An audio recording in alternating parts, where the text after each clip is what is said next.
Hello and welcome to this edition of World at War. My name is Mohammed Saleh.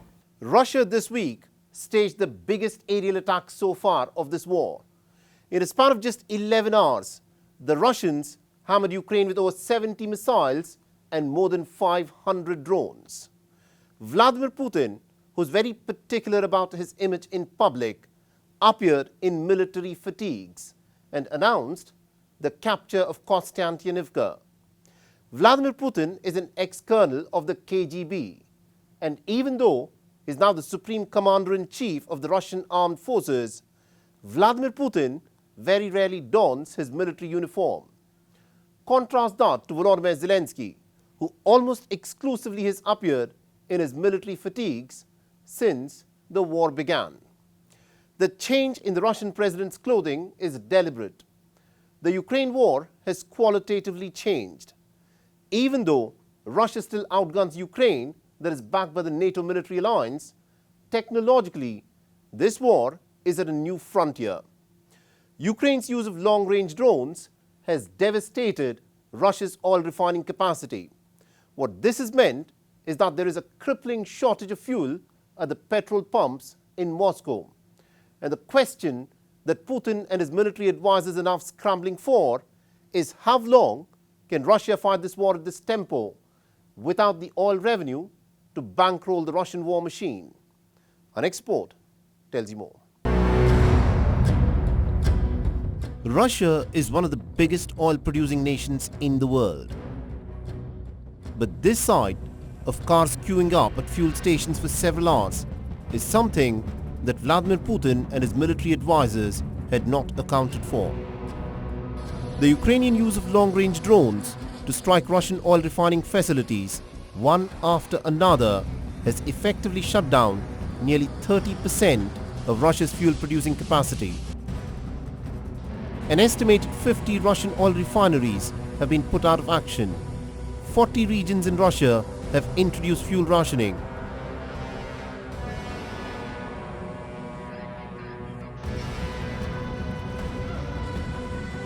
Moscow has been forced to ban the export of petrol and reportedly is now even importing petrol from other nations.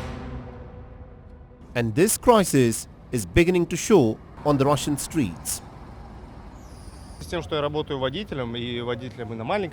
main problem is not that there's nowhere to refuel or anything like that, but that people are getting very angry. Long queues, refueling is difficult, plus the heat. For many people, the air conditioning doesn't work. Some people even feel unwell in the queues. I personally saw it when a girl felt unwell. How long this will last, nobody knows. So the situation is difficult, but people need to show understanding. But on their television sets, the Russians are seeing these images. Since the beginning of this year, the Ukrainians have managed to claw back nearly 600 square kilometers of territory that the Russians had captured. But this week, in a devastating offensive, the Russians claim to have captured the strategic city of Kostiantynivka. Vladimir Putin appeared in military fatigues to make the announcement. The liberation of the Luhansk People's Republic has been fully completed. The destruction of Ukrainian armed forces formations continues in the Donetsk People's Republic as well as in the Zaporizhzhia and Kherson regions. The establishment of a security buffer zone is proceeding as planned in the border areas of Ukraine's Kharkiv, Sumy and Dnipropetrovsk regions. Despite this, Vladimir Putin at the back of his mind knows that Ukraine is slowly trying to pull the rug from under the Russian feet. The Russian war machine is oiled by the sale of its hydrocarbons, and it is these facilities that Ukraine has managed to target across central Russia with devastating effect. Crimea, the crown jewel that Russians captured in 2014, has been under severe pressure by the Ukrainians. In strike after strike, Kiev is trying to unloosen the tightly wrapped fingers the Russians have on the peninsula that is all the Russian warm water ports. Crimea has become a target for Ukrainian drones. I think this issue is related to a new technological stage of the war and the ability of Ukrainian drones to use technologies that allow for such operations. Crimea, in fact, has become a proper military base for the Russians in order to continue occupying the south of our country and transferring forces to the east of our country. Therefore, for us, this is an important target from a military point of view and also in regards to our enemy's current logistics. Desperation pushes nations to resort to desperate tactics. The Ukraine war, even after 4 years of relentless bloodletting, has shown no signs of slowing down. But what is clear is that the Ukrainians have managed to get their nose ahead with their long-range drones. And the Kremlin is yet to find an answer to stave off Kiev's newfound long-range drone advantage.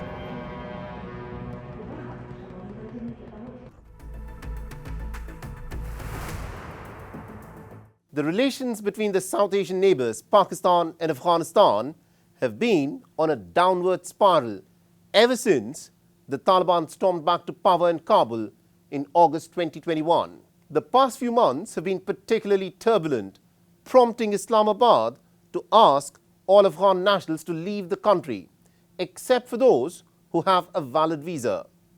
Both the countries have endured their worst fighting this year, and over the past few days, tensions once again escalated between the two former allies, with both sides launching attacks against each other. Our next report tells you more about what is happening between Pakistan and Afghanistan.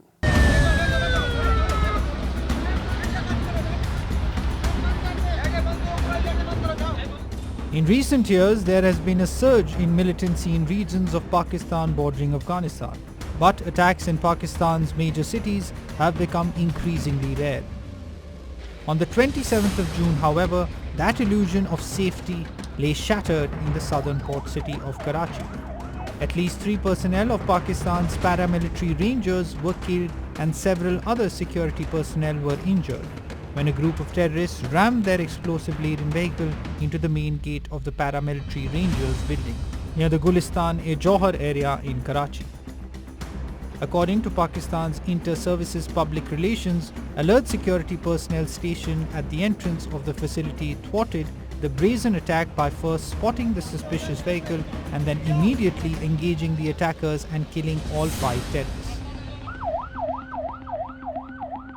We were sitting at home and drinking tea at say, when we heard a loud explosion. The wooden staircase was right behind us. It moved from its place. I came to see my son. Usually children are playing, so I saw that the situation at the Rangers headquarters was bad. Such intense firing had started that I myself was scared. I found a child and took the child home. Then I came back here and there were about 2 or 3 explosions inside, and then the Rangers also reached the spot. Alhamdulillah, praise be to God. I have just heard that almost all of them attackers have been sent to hell.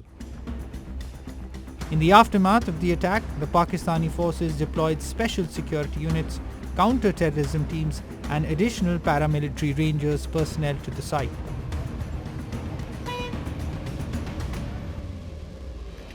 The attack was claimed by Jamaat-ul-Ahrar, a splinter terrorist group of Tehreek-e-Taliban Pakistan, according to the police sources. It is to be noted that Islamabad, facing a rise in attacks on its security forces, has repeatedly accused the Taliban government of providing a haven to anti-Pakistan militant groups, a claim refuted by the Taliban. Couple of days after the Karachi attack, Pakistan's Information Minister Ataullah Tarar claimed that Pakistan's security forces killed at least 29 militants in ground and air operations along the Afghanistan border on Sunday night. 25 of these militants were killed in Pakistani airstrikes on 3 targets in Afghan provinces of Paktia, Paktika and Kunar, whereas 4 more militants linked to the Jamaat-ul-Ahrar faction of Tehreek-e-Taliban Pakistan were killed in ground attacks in the Bajaur district of Khyber Pakhtunkhwa province. However, Kabul claimed that the Pakistani airstrikes had killed 38 civilians and injured 163 others, including women and children. It was around 11:45 p.m. Everyone was asleep when the aircraft came and began attacking this house. Inside the house were children, women, men, and elderly people. All of them were asleep. They bombed coast, killing innocent people, including children, women, and elderly civilians. In Kunar, as you witnessed, they killed children and women, murdered students, and even killed our cricket players. This is nothing new to us. For the past 50 years, Pakistan has been oppressing us. Following Pakistan's overnight strikes in Afghanistan, the United Nations spokesperson Stefan Dujarric said that the Secretary General Antonio Guterres had called for an immediate cessation of hostilities and the protection of civilians. The Secretary General is deeply concerned by the latest violence between Afghanistan and Pakistan, which resulted in civilian casualties. He called for an immediate cessation of hostilities and the protection of civilians. The Secretary General reiterates his call on the parties to resolve their differences through diplomacy. Afghanistan retaliated on Tuesday by launching airstrikes on what it said was an ISIS center in the town of Saranan, in Pakistan's border province of Balochistan, as well as elsewhere in Khyber Pakhtunkhwa province. Islamabad, on the other hand, countered by saying that its forces had intercepted and shot down 4 rudimentary drones in the southern resource-rich province of Balochistan. Since the escalation in hostilities last October, a lasting deal between the warring nations has proven to be elusive despite several rounds of talks. Reportedly, the security issues have proven to be a major sticking point. This recent escalation in hostilities seems to have worsened the relations and negated the positives of the Urumqi peace talks.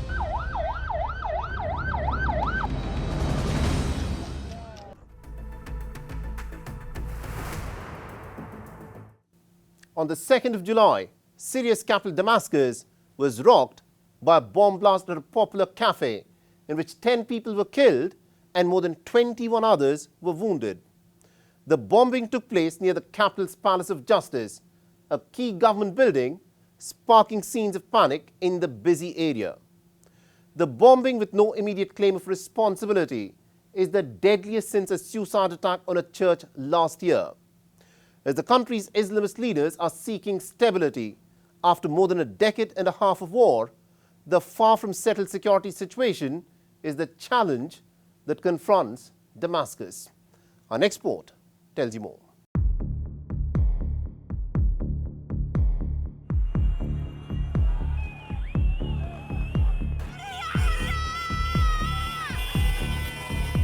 Since the toppling of longtime ruler Bashar al-Assad in December 2024, Damascus has been hit by a small number of attacks, the deadliest of which came in June 2025, when an attack on a Damascus church killed 25 people.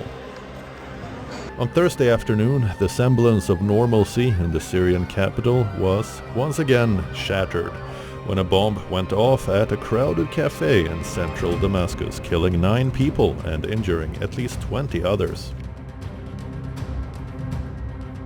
The popular cafe is near the Syrian capital's main judicial complex and was frequented by lawyers who worked in the neighborhood. We were inside the shop when the explosion happened. We went outside and saw the explosion. We heard the explosion while we were inside. We saw the dead and the wounded. After that, we went outside and they closed the shops around us. In 5 minutes, the security forces were here. 3 minutes, the security forces and the medics were here. Syria's Interior Ministry said that the explosive was a crude improvised explosive device weighing approximately 1 kilogram, equipped with metal shrapnel. In the immediate aftermath of the bomb blast, ambulances with their sirens blaring were seen weaving their way through traffic as they headed to the site, and security forces cordoned off the area of the blast. In scenes reminiscent of the blasts that Damascus experienced during the nearly 14-year civil war, people were seen lying on the floor with blood pooled around them everywhere. Some residents of Damascus, calling the bomb blast an act of sabotage, blamed it on infiltrators trying to tarnish the country's image.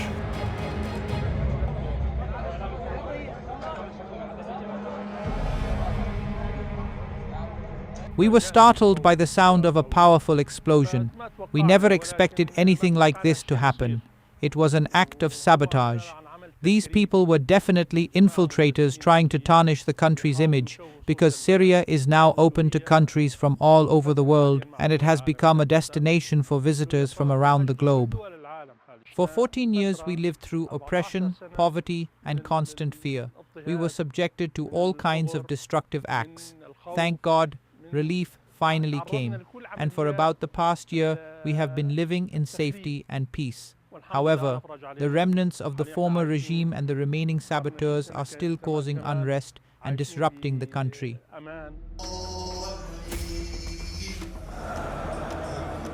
Turkey, which has close ties with Syria's Islamist authorities, condemned the attack. Several Arab countries, including Iraq, Jordan, Qatar and Egypt, also condemned the attack.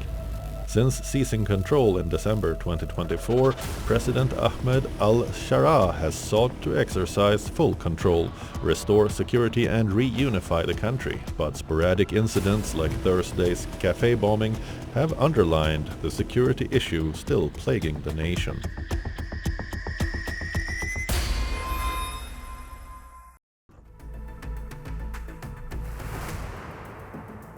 Northern Nigeria is notorious for armed groups who abducted hundreds of students in recent years. On the 29th of June, gunmen burst into a secondary school in the northeastern Borno state and abducted nearly about 50 students and a staff member from a school in the town of Lassa. The Nigerian military claims to have rescued about 10 students and teachers after tracking the attackers and engaging them in a firefight in which one soldier and one member of a paramilitary support force were reportedly killed. Monday's kidnapping was the third mass school kidnapping since the month of May in the most populous African nation. Which brings us to this question: why has Nigeria failed in protecting its school children? Our next report tells you more.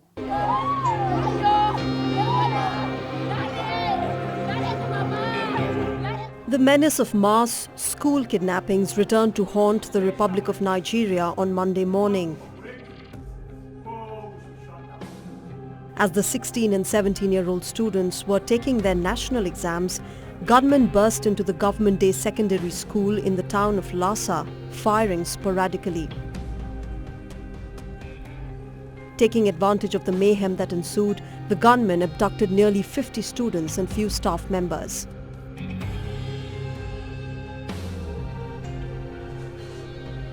The swift responding military tracked the attackers, engaged them in a gunfight and managed to rescue 10 students and teachers. The vice principal of the school was one of the lucky ones to be rescued following the ambush. When the terrorists taken us to the bush, and an aircraft was hovering over us. So as long as they heard the sound of the aircraft, they would just disperse and then disappear. Then along the line, we had a gunshot from the soldiers. So when we had the gunshot, so the terrorists were dispersed, and then we now begin to escape. And then the soldiers were able to rescue us from them.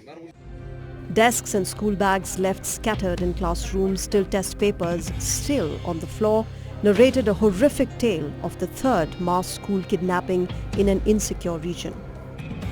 Our correspondent Louisa Olanyi sent us the ground report in the aftermath of the barbaric act. Tragedy struck again in Borno State as terrorists attacked a secondary school in Askira Oba area, killed a teacher and abducted 36 students who were writing the examination, comprising of 25 girls and 11 boys. Borno Education Commissioner Lawan Abba Wakibe described the incident as unfortunate, noting that security agencies are working with local community leaders to track the attackers. Attacks by Boko Haram, ISWAP and bandits are rampant in northern Nigeria.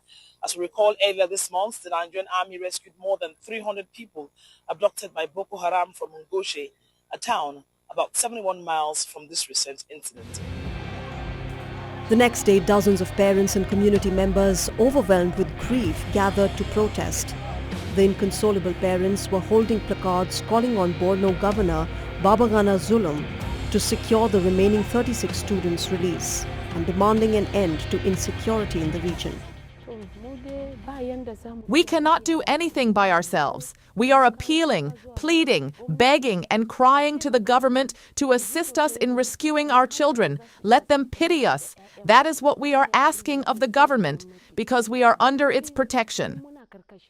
Since the incident happened, we have had no peace of mind.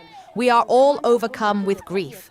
I do not think there is any woman here who even thinks of drinking ordinary water because of stress and anguish.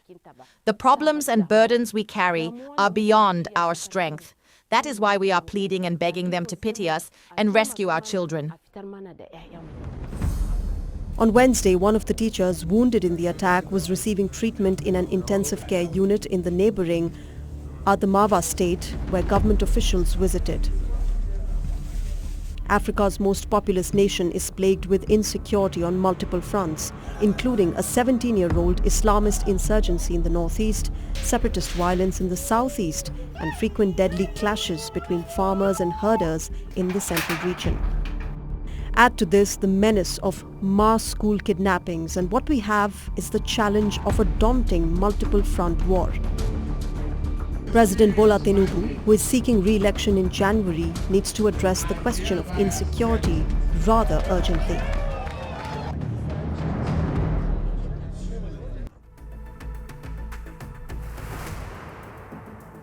Albania is in the grip of a Flamingo revolution. The police again clashed with the protesters during the anti-government demonstration linked to a luxury resort that is connected to Donald Trump's son-in-law, Jared Kushner. Officers resorted to firing tear gas, pepper spray and water cannon at the demonstrators outside of the parliament in the capital city of Tirana. The protesters threw rocks, eggs and plastic bottles. The authorities say that about 12 police officers were injured and about 18 protesters have been detained. The protests have since widened into a broader demonstration against Prime Minister Edi Rama and his socialist government. Now, thousands have been taking to the streets in recent weeks, blowing whistles and also carrying cardboard cutouts of flamingos. So what is really happening in Albania? Our next report tells you more.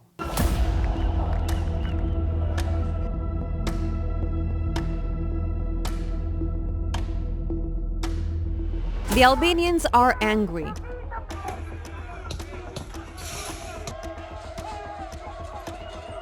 And for the second time this week, large groups of protesters gathered outside the country's parliament in an attempt to confront the lawmakers and block entry to the building.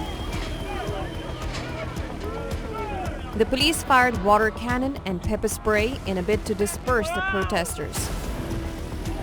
But what started as street protests against a proposed Jared Kushner's five-star resort at an ecological sensitive area along the coast of Adriatic has now assumed the character of a revolution. The Albanians are calling this the Flamingo Revolution. We are here for justice. We are here to destroy this corrupt system. We are here for Albania. We are here to save Albania we are here to save Albania from this government and other governments that are here to destroy our country. The pink migratory bird has become the symbol of Albania's nightly rallies. As flamingos flock to Narta Lagoon, a protected area near the coastal city of Vlora, there is no planning or permission yet. Edi Rama's government says an environmental impact assessment has not even begun. But fencing and bulldozers have been seen at the site. Small-scale local protests about the potential environmental impact went national a month ago, when a video of a private security guards beating up a protester spread on social media. The incident was even acknowledged by the Prime Minister. While when it comes to the project that has created all this worldwide outrage, it is about a private property.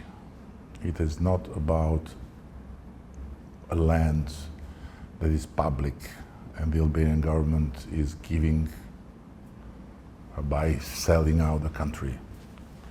It's a private property. It's an expression of interest based on a private deal between private parties in which the Albanian government has nothing to do. The protesters want a change in the way the government is run. They insist it is the government's job to provide them with better schools, public infrastructure, and a better standard of living. Albania is not for sale is the rallying slogan. Edi Rama's government has tried to sell the redevelopment along the Adriatic coast as foreign investment that will improve the lives of all Albanians. But few in Albania agree that bringing private investment to build five-star resorts in ecologically sensitive zones is the way forward to change people's lives. To be honest, our government has been corrupt for a very long time. What we're requesting here, all of our people, is basically we want justice, we want infrastructure, we want new roads, new hospitals, we want the wellness of people. We don't want a new project. This is not what we're lacking. This is the last thing we need. Albania has so many beautiful land. We don't want to sell our land just for the benefit of the oligarchs. Edi Rama has tried to discredit the protests by terming it the handiwork of opposition parties. The dispute, the government in Tirana insists, is about the transaction of private land. But the question now is, can Edi Rama survive the Flamingo revolution?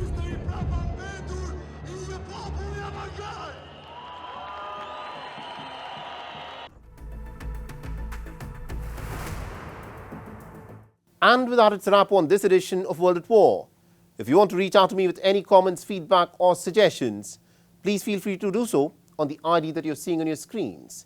I'm your host, Mohammed Saleh, and I'll see you again next week.